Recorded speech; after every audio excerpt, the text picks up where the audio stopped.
Huh? Hey, I'm tryna win. I'm tryna win in the 716 and I'm making it big. I wanna live. I think I'm ready to. Yo, what's good, man? It's Easy Pinch Out Podcast with your one and only host, Glory Boy, here at Distorted Kicks, located on Main Street. What's the number again? I forgot. 3142 Main Street. 3142 Main Street, man. Sorry. Pull up, get you some kicks, some sweatpants, some everything. You feel me? But thank you once again for having me, bro. It's a pleasure being here. No, always, man. I thank you for having me, man. We have been trying to do this for some time, though. For some time, and then you traveled. You went to New York City. You had a lot of things going on. So we're just gonna talk about everything, most likely. And yeah, so yeah, man. First of all, before we start this, man, y'all go ahead and hit the subscribe button, man. Don't forget to like, comment, and share this video.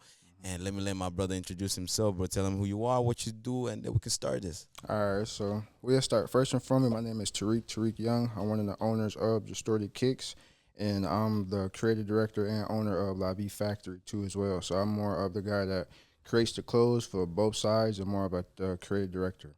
Nice, bro. That's amazing, bro.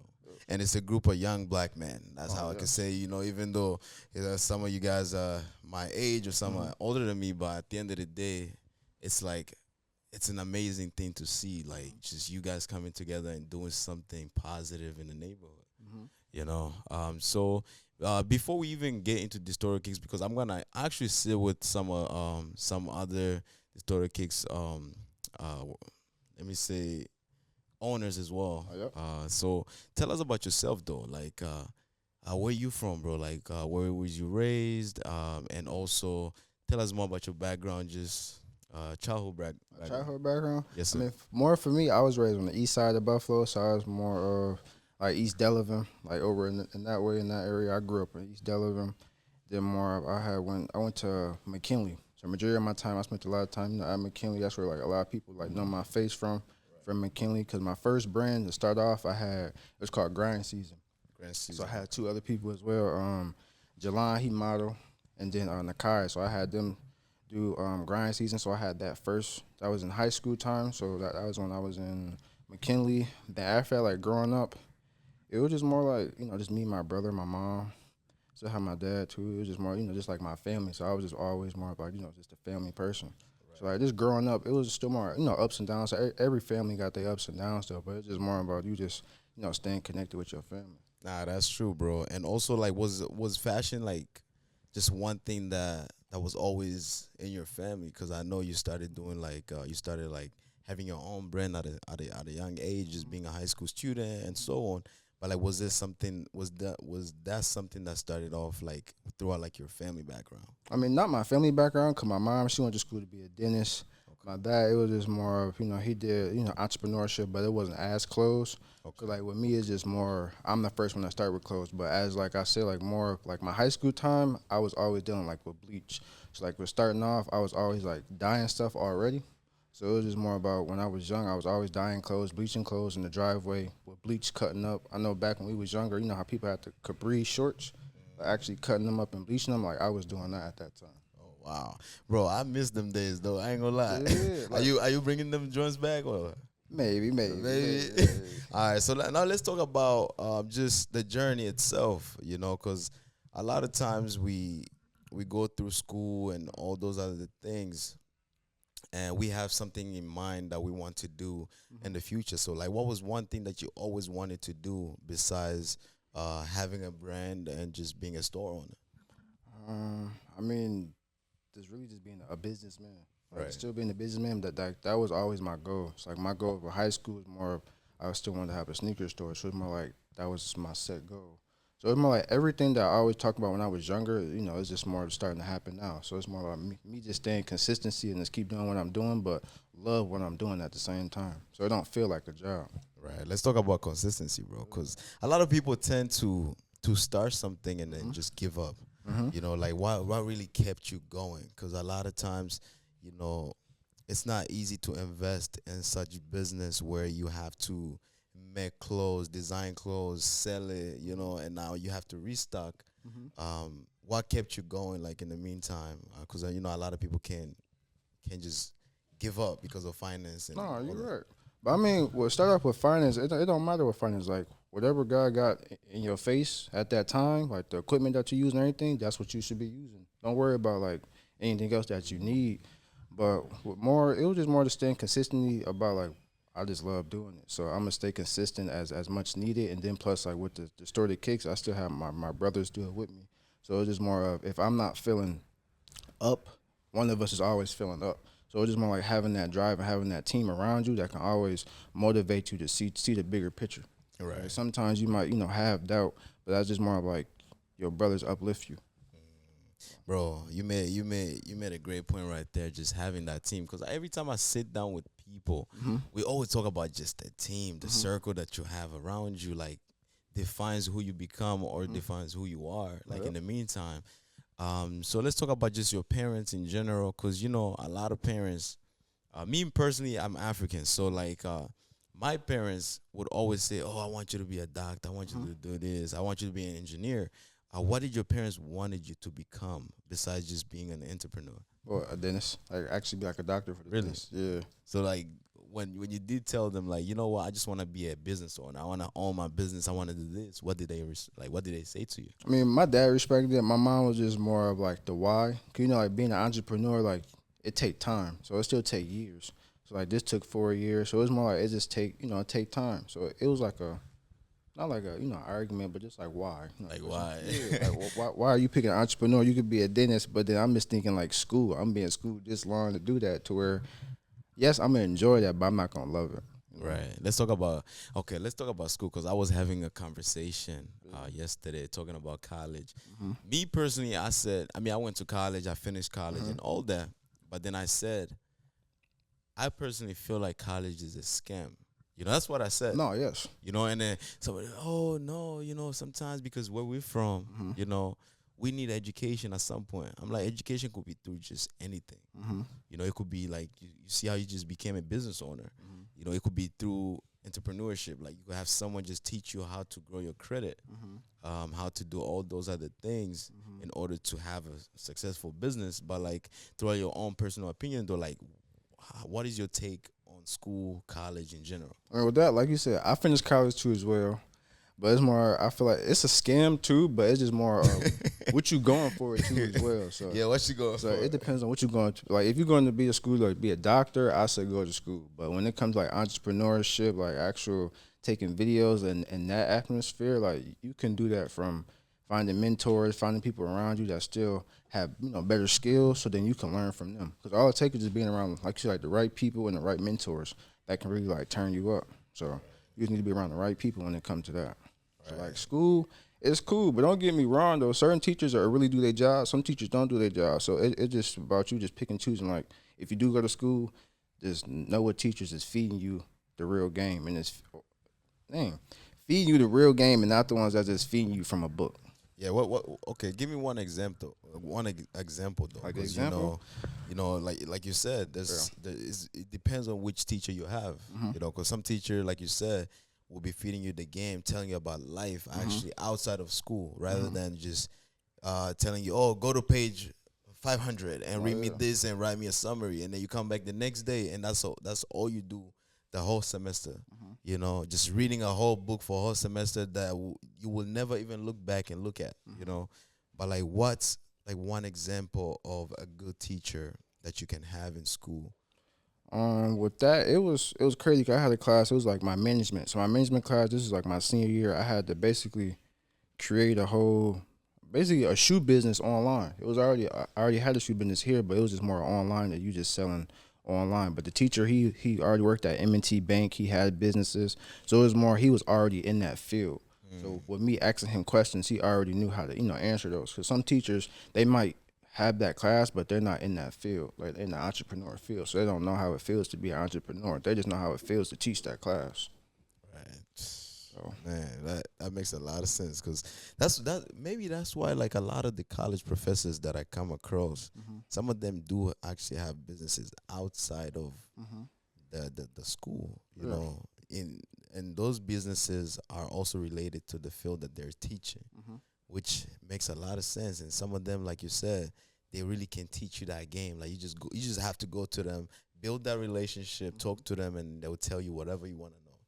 Yeah, bro. That's so now let's jump into Lavie, you know, I cause be baby. cause I know you had your brand at first, the brand that you started in high school, and then Mhm. you came about and started Lavie, Mhm. and Lavie is booming, bro. You have a lot of people usually actually just tuning in, and we have one of No, Lavie yes. merch. We got the Got the tape, sample and you got the tape.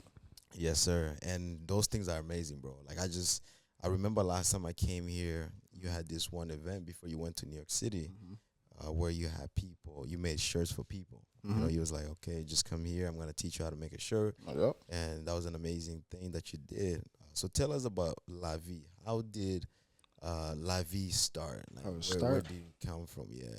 Well, it started from my high school too as well. So after I had the brand, kid, it was Grinding Never Stops, but the actual logo is Kid Next Door. I had that for some time, into where it was just more of, I was just more on the journey of thinking like the next language that I want to learn. So I'm like another language that I want to learn. I still want to learn like French and Spanish, but it was just more like I was just sitting down, relaxing, and just thinking about words that would be just simple, more luxury. The simple luxury words, and I typed in life and actual French, and then like La Vie, it just stuck with me. And then like through that time, I still didn't have it as a LLC, so that was more when I just graduated. So then it still took me some time to figure out the whole name, because like La Vie, if you look up the word, like that's actually like big word, like Drake used it. Everybody used that for the actual words. So I had to add factory, so I added Lavie Factory, and then that's when it came along. So I came along about, I would say, what my say like senior year of college, because I did take a break in college too. I took 1 year off, then I went back. So besides just how it started, like let me say someone comes to you, right? Mm-hmm. And they ask you, yo, uh, you the owner of La Vie. So tell me, like, what's the real meaning behind La Vie? Mm-hmm. Like how would you explain it to them? I mean, La Vie, it's in the word. It's like the life. Like it's the life factory, but it's the life, like the God gave you. It's the life that you choose, the life that you receive. So it's just more like, as me, as La Vie Factory, I'm just trying to like build up a community to where I can bring a factory to Buffalo, to where I can still, make my clothes too, but still cater and serve others as well. So that's like the main goal and main purpose, is to serve other brands, to get their brands going as well. So I'm just more of like a mentor myself, but still more, helping people and creating for myself too as well. Right. And then and also just being the owner of La Vie, Mm-hmm. what are some feedbacks that have you gotten from people? Because Mm-hmm. everyone have their own opinions when it comes to certain things that they come across. Mm-hmm. Like you could have someone just come to you and say, yo, man, you got the best merch, Mm-hmm. and then you have someone say, this and that, and what are some feedbacks that you got from people, and how did you take either Mm-hmm. some positive or negative feedbacks I in mean, response to that? with that, it's just more like with my cardigan. I get a lot of good feedback for it, because it's different. It's more like a UK type of cardigan. But when it comes to like a negative and positive like approach, it's just more like I listen to it, but it's not gonna affect me how I create. Cause like I understand my vision for my brand, they don't understand the vision for the brand. So like I don't let that affect my creativeness. I don't let that affect anything though. I still like listen to it though, but it's always good to listen to certain criticism, cause like some of it help, but some of it just more like I hear it and then I'm just locked in. Like I know my vision for my brand. Right. What's your opinion on those that let negative feedbacks get to them? I mean, that's just like an area that you just got to work on. Like it's just more like that take time to work on that type of area, to where some people, when you do get feedback, some people get mad, some people get sad. So it's just more like how you react to that. Right. So Yeah, that was loud. yeah, I But know. yeah, definitely, bro. Is how you react to it, and a lot of times. So this is one thing that I always tell people. Mm-hmm. Man, it's like every conversation I have with like so many different people. It's like we get to the same exact point. It's like a whole cycle. Mm-hmm. Um, it's like a whole cycle every time we're having a conversation. And I said this one time, and I said this on a lot of different episodes, is that when you allow something get to you, Mm-hmm. then it becomes in control of you. Like No, yeah. at that point, like it's controlling your whole life. Yeah. Like you said, basically allowing the negative feedback get to you, then that is just a way of allowing it to take control. No, yeah. You feel me? So like, have you came across, let me say, besides just either social media or anything, Yeah. have you came across like those people that you really felt like the energy was not proper for you to just be around them? And how did Um, you kind of like push yourself away from them? I mean, with that, no, with me, if I'm not with the homies, like I'm by myself. So like with that, I don't really tend to do that. So I'm just more of like the people that come to me, attracted to me, that want to do business with me. That's who like I focus my time on. Just not trying to me just go out there trying to just go to people. So like I don't really like worry about that. And speaking of Lavie, I'm trying to get personal here because I watch your Instagram. You gave your life to Christ, Mm-hmm. you know, Yes. and I actually wanted to. That was another reason why we wanted to sit down and just have a conversation, because a lot of times we don't really speak about things like this because some people either are afraid to speak up or to inspire others to look that direction, because the secular life is fun. Mm-hmm. You know, No, it is. it's fun. You know, like nobody want to give that up. You know, you know, trust me, bro. Like Nah, I know, it's bro. not easy, bro. But you gave your life to Christ. You got baptized. Yes. So tell us more about that, bro. I just want to hear about it because I was I was smiling watching that video, bro. I'm not I gonna lie. mean, with that, it's just, bro, like you said, just a step getting closer to God, just building my relationship with Him, still more of like trusting Him with all my decisions, trusting Him to guide me in those areas, in the rooms that I need to be in. Because, like, He the only person that's going to put you in the rooms and the people that you need to get connected with. So, like, you can try all you want, but it's just more like He going to do everything. Like, He going to guide you. He going to show you the right way. So, I mean, it was a blessing to do that, but it's more like just building up my faith with Him every day, just getting the word, like that's what give me that energy, like that go. Most definitely, bro. Did you have people push you, or you to get baptized, or you did it yourself? The 'Cause- baptized is more like I did that by myself, but I still had like people around me at that time that still support me at that in For my sure. corner. So they still help me build my faith, but still more like the man above still help me. Right. And how is everything going for you now? Just getting closer to God. How is your life feeling like? I mean, each your and life every day? still be the same. Not like the same, but it's still the same. But it's just more like you got challenges. So like, I mean, every day we all got challenges, but it's just more like you just being aware of your challenges. So it just helped me mentally get through things and just like understanding to where nothing is in like my hands. Like everything is in His hands to where He control. Like He basically driving the wheel. I'm just more of just doing the work that He tell me to do. Amen, bro. So, Amen. Definitely. And yeah, so and just to speak about the future as well, how does the future look like for you, your brand, and everything? I mean, well, which brand? Lavie. Lavie. Yes, sir. I mean, Lavie, as we doing now, we about to get ready for a fashion show in November. So that we'll be showcasing our next collection. That collection will be called Light. So we'll be showcasing our cardigan. We got a mohair vest. We got a button up too as well. We got a silk scarf. We got 2 hats. And then we got a few more other items too as well. So we got that cooking up. And then after that, we're doing another live screen print. So we're going to do that too. So that'll be most likely around like November, December. So that's like the next steps for the brand. Like will be what will be happening for the next couple of times. So that'll be happening though. So it'd be the pop-up. It'll still be the actual fashion show too. So we had that.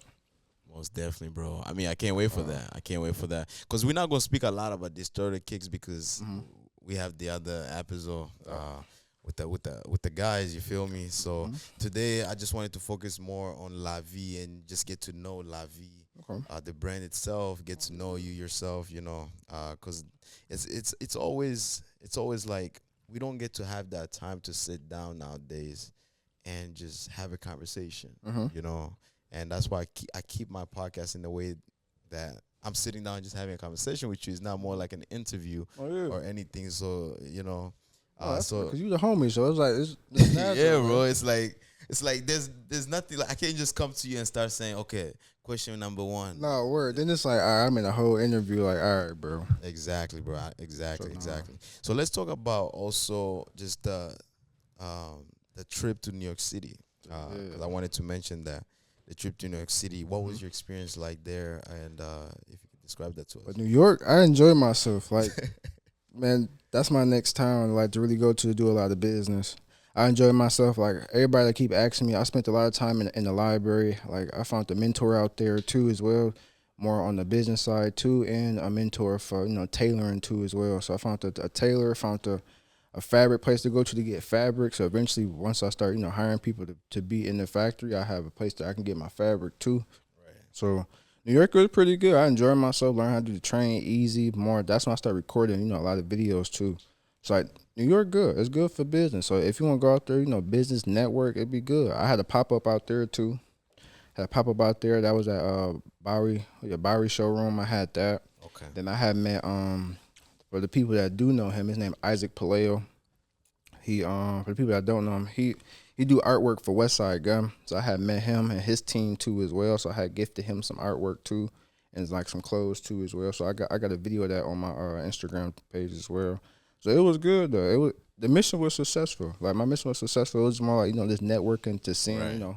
how would I like it out there. To stay out there. So like that's a city to where I could see myself staying out there and doing a lot of work because I did a lot of networking. Right. Do you see yourself living there besides just visiting and just going back and forth? No, yeah, I see myself like I'm not staying there, but man, it's just expensive. So like with that though, like Right. before I go again, you just gotta figure out like where you gonna stay and all that though. But I spent a lot of my time in Brooklyn. Like Brooklyn, I like Brooklyn. I stay in the Bronx sometime near the Yankee Stadium because the Bronx it's a little iffy, man. It's a little crazy out there. But I stayed out there. I stayed in Manhattan for some time too. So like majority of my time too, I stayed in Manhattan. I did a lot of walking though. So sometimes like I just walk all day. So like exercising was my walking. So I'm doing like 10,000 steps, 14,000 steps. That's So just one day. that's the whole point with New York City, bro. Like you can't really drive. No, Here in word. Buffalo, bro, I know you be cruising, you be No, yeah. free, bro. Like Nah, since I'm back though, I ain't got. What was that? Since I'm back, I ain't got no whip. So I'm still feeling like I'm in the city. right. So like nah, I just walk, do regular joint, just on a regular day. So So you just enjoy doing your walk-ins and Yeah. everything, bro. Like, man, that's one thing too. Sometimes I get tired of driving, bro. Now you just inspire me, bro. Like sometimes I be tired of driving, so I'm like, man, let me just walk. nah, I literally got a Or- bike. I or got a get bike in the back. Right. I got a bike in the back. Bike is everything, bro. How about like I know you said the Bronx. Mm-hmm. So which borough was like your favorite though? Nah, Brooklyn. Brooklyn. Like Brooklyn all day. What did you like about Brooklyn? Like just I mean, the food they had out there, the delis, like you can't go wrong with the delis. The delis is lit out there. Then it was just more like the how the people, like the energy out there in Brooklyn. Like BK was nice, like the way how they dress, how they present themselves, like it was cool. Like they style out there was nice. And then one more thing, I went to the event Awake, Awake New York. wait, no. It's Awake New York. It's a brand out there. I had went there. They had a big event. But no, it's good though. That's amazing, bro. That's amazing. But yeah, man. Lavie, thank you so much, bro. I like calling you your brand's name, because it makes it makes more sense, bro. It makes more sense because that's just one way a lot of people know you in Buffalo. Mm-hmm. In Buffalo, when you hear Lavie, they know it's you. You feel me? Oh, yeah. But yeah, bro, just any motivational words, anything that you want to say to the young kids, because there's a lot of young kids that's pursuing like fashion, that's pursuing becoming designers and so on. What would you say to them, just in general? With that, I just say, always just chase your dream. Love what you're doing. Always be consistent. Just always be delusional about your dream. Don't let nobody, change what you got going on. Don't let nobody change, like, your vision for your brand. Just make sure that you connected with God. Just make sure that you connected with the vision that you got for your brand. So, like, don't let nobody, like, tell you different. So just always make sure that you just locked in with yourself. Locked in with yourself, and you consistent on what you're doing. Just lock in, man. Lock in with yourself. Have faith, because faith. Yeah, a lot of people. For real, what's faith without the works? That's it. A lot of people tend to just work so hard, but not have that faith. Like, am I really gonna make it? Is everything good along the way? But yeah, bro, I appreciate you so much. It was an amazing time just having this conversation with you, and more to come. More to come, because today we decided to do it at the store, but the next one we're gonna do at the studio. Yeah. You feel me? But yeah, so appreciate you, bro. Always, man. Appreciate I appreciate you, man. For sure. Yeah, man, this is Easy Pincha podcast, man, with your one and only host, Glory Boy. Like I said, I'm here at Destroy the Kicks, man. Y'all come check them out. They got some of the best shoes on the market. The place is very nice, very comfy. As you can see, we're comfortable. And I got my boy right here, Rick. Yes, sir. Thank you so much, bro. This is Easy Pincha podcast, man. Y'all go ahead and hit the subscribe button. Don't forget to like, comment, and subscribe. And y'all go ahead and follow my boy on Instagram. You can follow us at Lavie.Factory. That's on all platforms. And the website is the LavieFactory.com. You follow that too. Yes, sir. LavieFactory.com. Lavie baby. Lavie baby. We outside. Let's go.